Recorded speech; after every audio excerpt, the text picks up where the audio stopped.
राधे कृष्णा दोस्तों, स्वागत है आपका हमारे YouTube चैनल एजुकेशनल अड्डा में।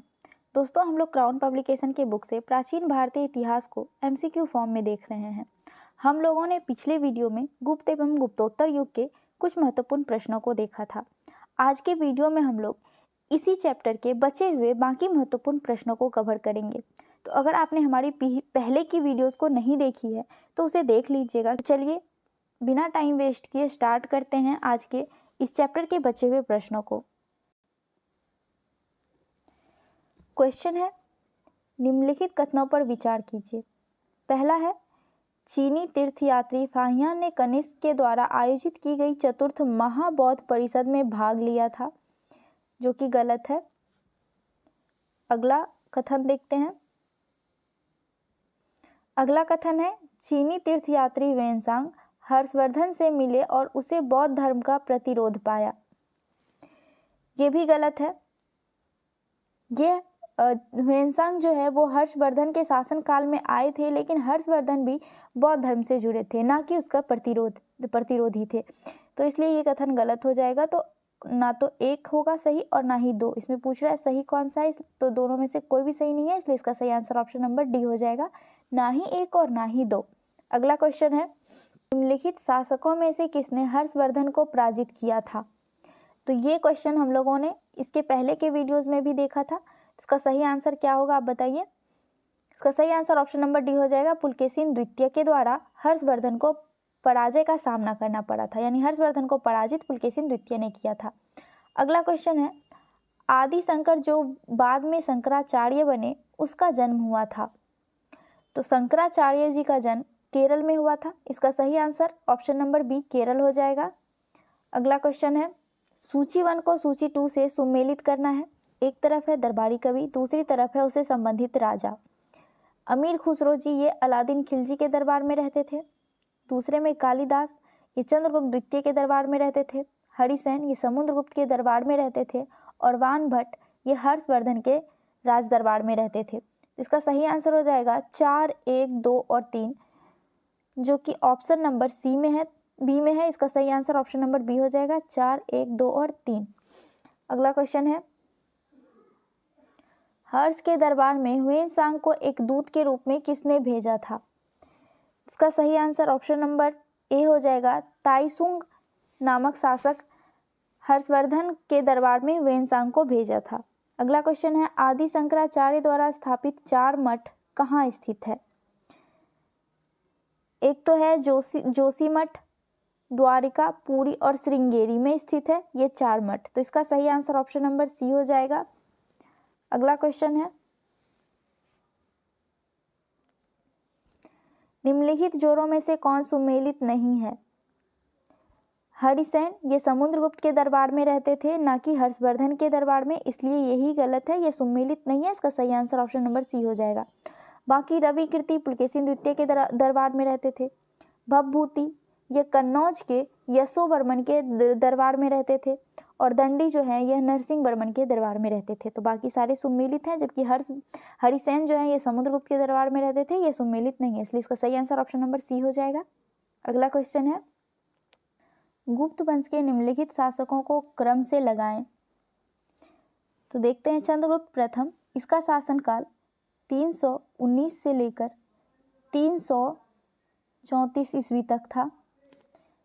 समुद्रगुप्त की बात करें तो ये 335 ईस्वी से लेकर 375 ईस्वी तक शासन किए थे। स्कंदगुप्त की बात करें ये 380 से लेकर 415 ईस्वी तक रहे थे। और कुमारगुप्त ये 415 से लेकर 455 ईस्वी तक इसका शासनकाल रहा था। और स्कंदगुप्त की बात करें तो ये 455 से लेकर 467 ईस्वी तक शासन में रहे थे। तो अगर हम कालक्रम में लगाएं तो सबसे पहले चंद्रगुप्त, फिर समुद्रगुप्त, फिर चंद्रगुप्त द्वितीय, उसके बाद कुमारगुप्त और स्कंदगुप्त, ऐसे इनका कालक्रम रहा था और ये राजा बने थे। तो इसका सही आंसर हो जाएगा ऑप्शन नंबर डी, 1, 2, 3, 4 और 5। अगला क्वेश्चन है, किस गुप्त शासक को नालंदा विश्वविद्यालय की संस्थापक माना जाता है?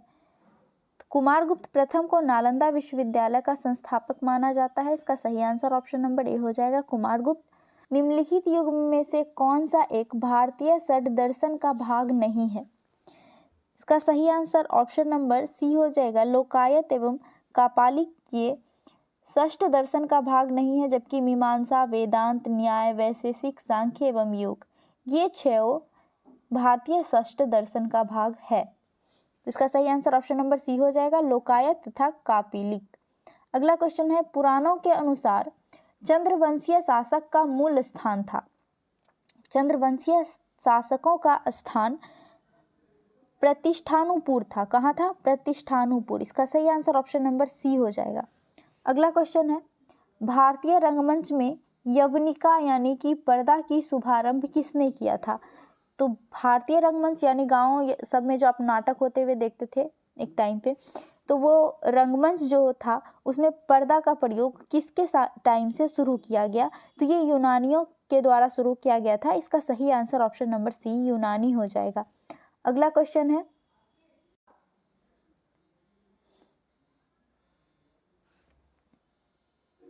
धन्वंतरी थे। धन्वंतरी कौन थे? तो आपको बता दें कि चंद्रगुप्त विक्रमादित्य के राजदरबार में उपस्थित एक चिकित्सक थे, जो कि चंद्रगुप्त विक्रमादित्य यानी चंद्रगुप्त द्वितीय के नवरत्न में से एक थे। तो इसका सही आंसर होगा option number B, Chandragupta Vikramaditya के राजदरबार में नवरत्न में से एक, जो कि प्रसिद्ध चिकित्सक भी थे।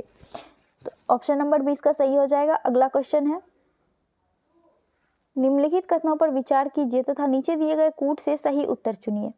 पहला कथन है, विक्रम संवत 58 ईसा पूर्व से आरंभ हुआ, जो कि सही है। दूसरा है, शक संवत सन 78 ईस्वी से आरंभ हुआ, ये भी सही है। तीसरा है, गुप्त काल सन 319 ईस्वी से प्रारंभ हुआ, ये भी सही है। आपके मन में आएगा कि गुप्त काल तो तीसरी सदी में ही शुरू हो गया था। तो जी हाँ दोस्तों, गुप्त काल की स्थापना श्री गुप्त के द्वारा किया गया था, जो कि तीसरी सदी में शुरू हो गया था। लेकिन जो मेन गुप्त काल आया था, जिसको अब वास्तविक संस्थापक कहते हैं, वो चंद्रगुप्त प्रथम के राज्याभिषेक जो कि 319 ईस्वी में हुआ था, वहां से मेन वास्तविक गुप्त काल की स्थापना हुई थी, वहां से प्रारंभ हुआ था। इसलिए ये कथन भी सही होगा। अगला क्वेश्चन है, भारत में मुसलमान शासक का युग सन 1192 ईस्वी से शुरू हुआ था। तो ये भी सही है, मुसलमान शासक का इस सन 1192 ईस्वी से शुरू हुआ था।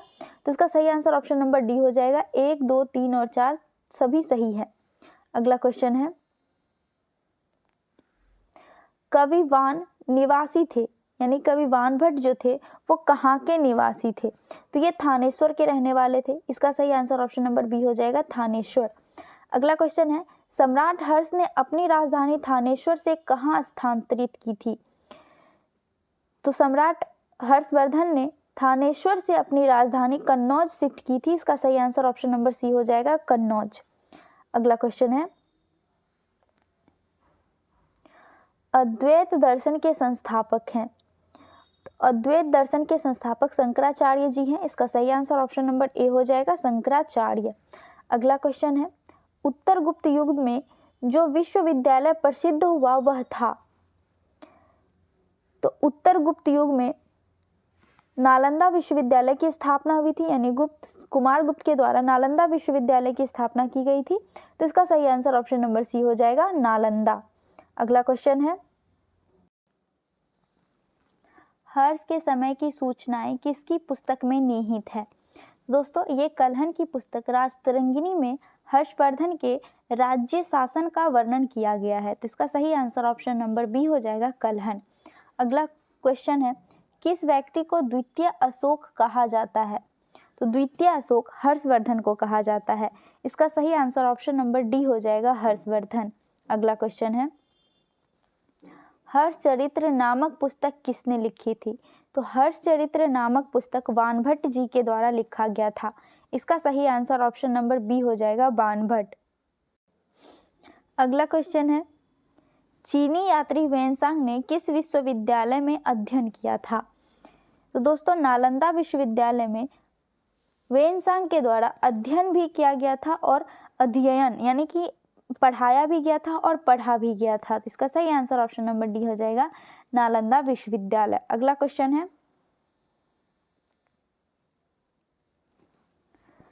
उत्तर प्रदेश में स्थित वह स्थल जहां हर्षवर्धन ने बौद्ध महासम्मेलन का आयोजन किया था। इसका सही आंसर ऑप्शन नंबर बी हो जाएगा। प्रयाग में हर 5 साल में बौद्ध सम्मेलन हर्षवर्धन के द्वारा कराया जाता था। तो इसका सही answer option number B Prayag हो जाएगा। अगला क्वेश्चन है, सीयू की नामक पुस्तक का विवरण निम्नलिखित में से किससे जुड़ा है? तो सीयू की नामक पुस्तक के रचयिता वेनसांग है, ये इससे संबंधित वेनसांग है। इसका सही आंसर ऑप्शन नंबर डी हो जाएगा। अगला क्वेश्चन है, सम्राट हर्षवर्धन ने 2 महान धार्मिक सम्मेलन का आयोजन किया था। तो कहाँ पे किया गया था दोस्तों? ये एक कन्नौज में किया गया था और दूसरा प्रयाग में किया गया था। 2 महान धार्मिक सम्मेलन हर्षवर्धन के द्वारा किया गया था। तो इसका सही आंसर ऑप्शन नंबर ए हो जाएगा, कन्नौज तथा प्रयाग में। अगला क्वेश्चन है, महाभाष्य के लेखक पतंजलि समसामयिक थे, यानी किसके समय में थे? तो चंद्रगुप्त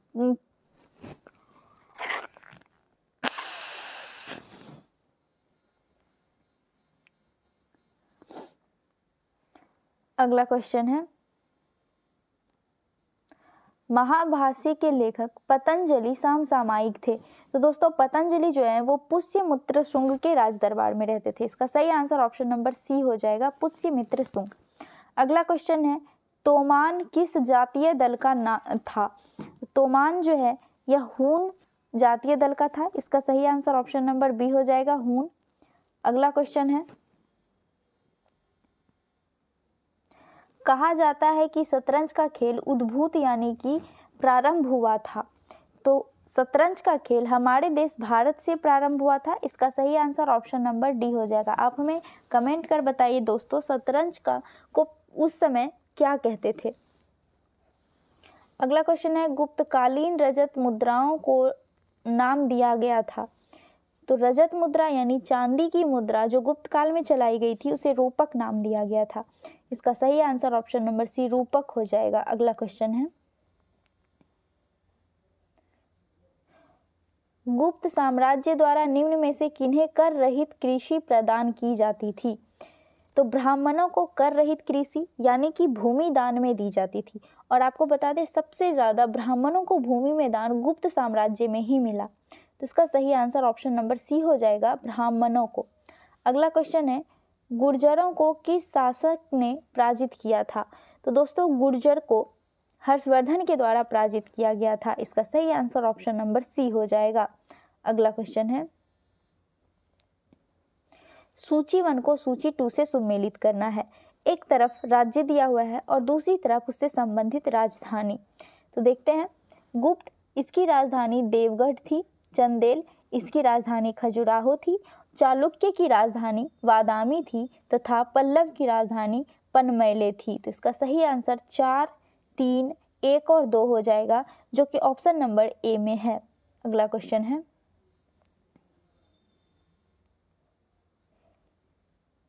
एरन अभिलेख का संबंध किस शासक से है? तो दोस्तों एरन अभिलेख का संबंध भानुगुप्त से है। इसका सही आंसर ऑप्शन नंबर डी हो जाएगा, भानुगुप्त। अगला क्वेश्चन है, हिंदू विधि द्वारा मान्य कर कितना था? तो मान्य कर उपज का 6वां भाग को माना जाता था हिंदू विधि के द्वारा। तो इसका सही आंसर ऑप्शन नंबर बी हो जाएगा, उपज का 6वां भाग। अगला क्वेश्चन है, कर्म का सिद्धांत संबंधित है। तो कर्म का सिद्धांत संबंधित है मीमांसा से। इसका सही आंसर ऑप्शन नंबर बी हो जाएगा, मीमांसा। अगला क्वेश्चन है, निम्नलिखित में से किस गुप्त शासक ने सर्वप्रथम सिक्के जारी किए थे? सबसे पहले गुप्त शासक चंद्रगुप्त प्रथम के द्वारा सिक्का जारी किया गया था। इसका सही आंसर ऑप्शन नंबर ए हो जाएगा, चंद्रगुप्त प्रथम। अगला क्वेश्चन है, भारत में दार्शनिक विचारों के इतिहास के संबंध में सांख्य संप्रदाय से संबंधित निम्नलिखित कथनों पर विचार कीजिए। कह रहा उपयुक्त कथनों में से कौन सा सही है? पहला है, सांख्य पुनर्जन्म तथा आत्मा के आवागमन के सिद्धांत को स्वीकार नहीं करता, जो कि गलत है। दोस्तों सांख्य जो है यह आत्मा के आवागमन यानी कि जन्म तथा पुनर्जन्म दोनों को मानता है। तो ये कथन गलत हो जाएगा। जबकि दूसरा कथन है, सांख्य की मान्यता है कि आत्मज्ञान की ही मोक्ष की ओर ले जा सकता है, ना कि कोई मन प्रभार अथवा कारण। तो ये इसका सही है। इनका मानना है कि आत्मज्ञान ही हमें मोक्ष की ओर ले जाएगा। इसलिए इसका सही आंसर ऑप्शन नंबर बी हो जाएगा, केवल दूसरा कथन सही है। अगला क्वेश्चन है, सती प्रथा का प्रथम अभिलेखित साक्ष्य प्राप्त हुआ है। तो दोस्तों सती प्रथा का साक्ष्य एरन अभिलेख जो कि भानुगुप्त की अभिलेख है, इससे प्राप्त हुआ है। इसका सही आंसर ऑप्शन नंबर ए हो जाएगा। अगला क्वेश्चन है, निम्न में से किस दर्शन का मत है वेद स्वायत्त सत्य है। तो दोस्तों वेद को स्वायत्त सत्य मीमांसा के द्वारा माना गया है, इनका मत है। तो इसका सही आंसर ऑप्शन नंबर सी हो जाएगा, मीमांसा। अगला क्वेश्चन है, निम्नलिखित में से कौन गुप्तकालीन स्वर्ण मुद्रा है। इसका सही आंसर ऑप्शन नंबर बी हो जाएगा। दिनार को स्वर्ण मुद्रा कहा जाता था गुप्त काल में। हमने कुछ देर पहले पढ़ा था कि चांदी यानी रजत की मुद्रा को क्या कहते हैं। तो आप हमें कमेंट करके जरूर बताइएगा कि चांदी की मुद्रा को क्या कहते हैं। स्वर्ण मुद्रा को दिनार कहते हैं। अगला क्वेश्चन है, गुप्त काल में लिखित सांस्कृतिक नाटकों में स्त्री तथा शूद्र बोलते थे। तो दोस्तों स्त्री तथा शूद्र प्राकृत भाषा बोलते थे। इसका सही आंसर ऑप्शन नंबर बी हो जाएगा। अगला क्वेश्चन है, निम्नलिखित में से किसने हून शासक मिहिर कुल को पराजित किया था। इसका सही आंसर ऑप्शन नंबर बी हो जाएगा। यशोवर्धन के द्वारा हून शासक मिहिर कुल को पराजित किया गया था। अगला क्वेश्चन है, मीमांसा के प्रणेता थे। तो मीमांसा के प्रणेता जैमिनी थे। इसका सही आंसर ऑप्शन नंबर डी हो जाएगा। अगला क्वेश्चन है, शूद्रक द्वारा लिखी हुई प्राचीन भारतीय पुस्तक मृच्छकटिकम का विषय था। तो यह एक धनी व्यापारी का पुत्र तथा एक गणिका की पुत्री का प्रेम कथा था। इसका सही आंसर ऑप्शन नंबर ए हो जाएगा। एक धनी व्यापारी तथा एक गणिका की पुत्री का प्रेम गाथा।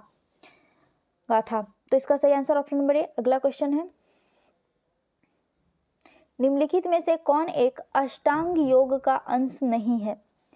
तो अष्टांग योग का अंश मनुस्मृति नहीं है। इसका सही आंसर ऑप्शन नंबर ए हो जाएगा। अगला क्वेश्चन है, कथन और कारण का क्वेश्चन है। कथन है, सामंतवाद का विकास गुप्तोत्तर काल की कृषि संरचनाओं की प्रमुख विशेषता थी, जो कि सही है। दूसरा है, इस काल में भूस्वामी मध्यस्थ वर्ग तथा आश्रित कृषि वर्ग अस्तित्व में आया था, ये भी सही है। और कारण जो है वो कथन का सही व्याख्या कर रहा है, इसलिए इसका सही आंसर ऑप्शन नंबर ए हो जाएगा। ए तथा आर दोनों सही है तथा आर ए की सही व्याख्या कर रहा है। अगला क्वेश्चन है, कौन जोड़ी सुमेलित नहीं है। ये क्वेश्चन हमने पहले भी देखा था। हरिसेन जो है ये हर्षवर्धन के समय में ना होकर समुद्रगुप्त में थे। तो इसका सही आंसर ऑप्शन नंबर सी हो जाएगा, यही सुमेलित नहीं है। अगला क्वेश्चन है, प्राचीन सांख्य दर्शन में किसका महत्वपूर्ण योगदान है। तो सांख्य दर्शन कपिल मुनि के द्वारा दिया गया था। इसका सही आंसर ऑप्शन नंबर ए हो जाएगा, कपिल। अगला क्वेश्चन है, वेनसांग की भारत में यात्रा के समय सूती कपड़ों के उत्पादन के लिए सबसे प्रसिद्ध नगर था। तो वेनसांग जो कि हर्षवर्धन के दरबार में आए थे, उस समय सूती कपड़ों के उत्पादन का प्रसिद्ध नगर मथुरा था। इसका सही आंसर ऑप्शन नंबर बी हो जाएगा, मथुरा। अगला क्वेश्चन है, योग दर्शन के प्रतिपादक हैं। तो योग दर्शन के प्रतिपादक पतंजलि जी हैं। इसका सही answer option number A Patanjali हो जाएगा। अगला क्वेश्चन है, चीनी लेखक भारत का उल्लेख किस नाम से करते हैं। तो चीनी के लेखक भारत का उल्लेख यीन तू के नाम से करते हैं। इसका सही आंसर ऑप्शन नंबर बी हो जाएगा, यीन तू। अगला क्वेश्चन है, गुप्तोत्तर युग में प्रमुख व्यापारिक केंद्र था। तो इसका सही आंसर ऑप्शन नंबर ए हो जाएगा, कन्नौज। कन्नौज जो था वो गुप्तोत्तर युग में व्यापारिक प्रमुख केंद्र था। अगला क्वेश्चन है, प्राचीन भारत में विख्यात चिकित्सक धन्वंतरि ने अपना परामर्श किसके दरबार में दिया था। तो दोस्तों ये चंद्रगुप्त के दरबार में दिया था धन्वंतरि ने अपना परामर्श। इसका सही आंसर ऑप्शन नंबर सी हो जाएगा, चंद्रगुप्त। अगला क्वेश्चन है, निम्नलिखित कथनों को ध्यानपूर्वक पढ़ें तथा नीचे दिए गए कूट के आधार पर सही और गलत बताना है। पहला है, गुप्त सम्राट स्वयं के लिए दैवीय अधिकारों का दावा करते थे, जो कि सही है। दूसरा है, उसका प्रशासन नितांत केंद्रीकृत था, जो कि गलत है। तीसरा है, उन्होंने भूमिदान की परंपरा को विस्तृत किया, ये सही है। तो इसका सही आंसर ऑप्शन नंबर सी हो जाएगा, 1 एवं 3 सही है। अगला क्वेश्चन है, जब तक जीवित रहो सुख से जीवित रहो, चाहे इसके लिए ऋण ही लेना पड़े, क्योंकि शरीर के भस्मीभूत हो जाने पर पुनरागमन नहीं हो सकता। पुनरागमन के निषेध करने वाली यह युक्ति किसकी थी? तो इसका सही आंसर ऑप्शन नंबर डी हो जाएगा। चारवाकों का कथन है, जब तक जीवित रहो सुखी से जीवित रहो, चाहे इसके लिए ऋण ही लेना पड़े, क्योंकि शरीर के भस्मीभूत हो जाने पर पुनरागमन नहीं हो सकता, यानी कि फिर से वो जीवित नहीं हो सकता है। तो ये चारवाकों का कथन। अगला क्वेश्चन है, चीनी यात्री इत्सिंग ने बिहार का भ्रमण किया लगभग। तो चीनी यात्री इत्सिंग भारत में 6ठी शताब्दी के समय आया था। इसका सही आंसर ऑप्शन नंबर ए हो जाएगा, 6ठी शताब्दी। अगला क्वेश्चन है, विशाख दत्त के प्राचीन भारतीय नाटक मुद्रा राक्षस की विषय वस्तु है। इसका सही आंसर ऑप्शन नंबर डी हो जाएगा। चंद्रगुप्त मौर्य के समय राज दरबार की दूरभीषण संधियों के बारे में वर्णन किया गया है मुद्रा राक्षस में। अगला क्वेश्चन है, चीनी यात्री जिसने भीनमाल की यात्रा की थी। तो भीनमाल की यात्रा करने वाले यात्री वेनसांग थे। इसका सही answer option number C Xuanzang होगा। अगला क्वेश्चन है, 3री शताब्दी में वीरांगल प्रसिद्ध था। तो यह लोहा के यंत्रों यानी उपकरणों के लिए विख्यात था वीरांगल। इसका सही आंसर ऑप्शन नंबर सी हो जाएगा। अगला क्वेश्चन है, समुद्रगुप्त की सैनिक उपलब्धियों का वर्णन उसके किस अभिलेख में उपलब्ध है? तो इसका सही आंसर ऑप्शन नंबर डी हो जाएगा। प्रयाग के अभिलेख में समुद्रगुप्त के सैनिक की उपलब्धियों का वर्णन किया गया है। अगला क्वेश्चन है, पृथ्व्या प्रथम वीर उपाधि थी। तो यह समुद्रगुप्त की उपाधि थी। इसका सही आंसर ऑप्शन नंबर ए हो जाएगा। अगला क्वेश्चन है, प्राचीन भारत में किस वंश का शासनकाल स्वर्ण युग कहा जाता था? किसका शासनकाल को स्वर्ण युग कहा जाता था? तो इसका सही आंसर ऑप्शन नंबर सी हो जाएगा। गुप्त काल को प्राचीन भारत का स्वर्ण युग कहा जाता था। अगला क्वेश्चन है, गुप्त काल में उत्तर भारतीय व्यापार निम्नलिखित में से किस बंदरगाह से संचालित होता था? इसका सही answer option number C D हो जाएगा, ताम्रलिपि। अगला क्वेश्चन है, प्राचीन भारत में सिंचाई कर को कहते थे। तो प्राचीन भारत में सिंचाई कर को विदक भागम कहते थे। इसका सही आंसर ऑप्शन नंबर ए हो जाएगा। अगला क्वेश्चन है, गुप्त संवत की स्थापना किसने की थी? तो दोस्तों, गुप्त संवत की स्थापना चंद्रगुप्त प्रथम के द्वारा 319 में की गई थी। इसका सही आंसर ऑप्शन नंबर ए हो जाएगा। अगला क्वेश्चन है, चंद्रगुप्त के 9 रत्न में से कौन फलिक ज्योतिष से संबंधित है? तो छपनक जो है ये फलिक ज्योति से संबंधित है। इसका सही आंसर ऑप्शन नंबर सी हो जाएगा। अगला क्वेश्चन है, भारतीय इतिहास के संदर्भ में निम्नलिखित कथनों में से कौन सा सीमांतीय व्यवस्था का अनिवार्य तत्व है? पहला है अत्यंत सशक्त केंद्रीय राजनीतिक सत्ता और अत्यंत दुर्लभ प्रांतीय अथवा स्थानीय राजनीतिक सत्ता, जो कि अनिवार्य तत्व नहीं है, तो ये नहीं होगा। अगला है भूमि के नियंत्रण तथा स्वामित्व पर आधारित प्रशासनिक संचालन का उदय, जो कि होगा, ये अनिवार्य तत्व था। अगला है सामंत तथा उसके अधिपति के बीच स्वामी दास संबंध का बनना, ये भी था। तो इसका सही आंसर ऑप्शन नंबर बी हो जाएगा। केवल 2 और 3 सही हैं। अगला क्वेश्चन है, भारत के सबसे प्राचीन विहार है। तो भारत का सबसे प्राचीन विहार नालंदा है। इसका सही answer option number A Nalanda हो जाएगा।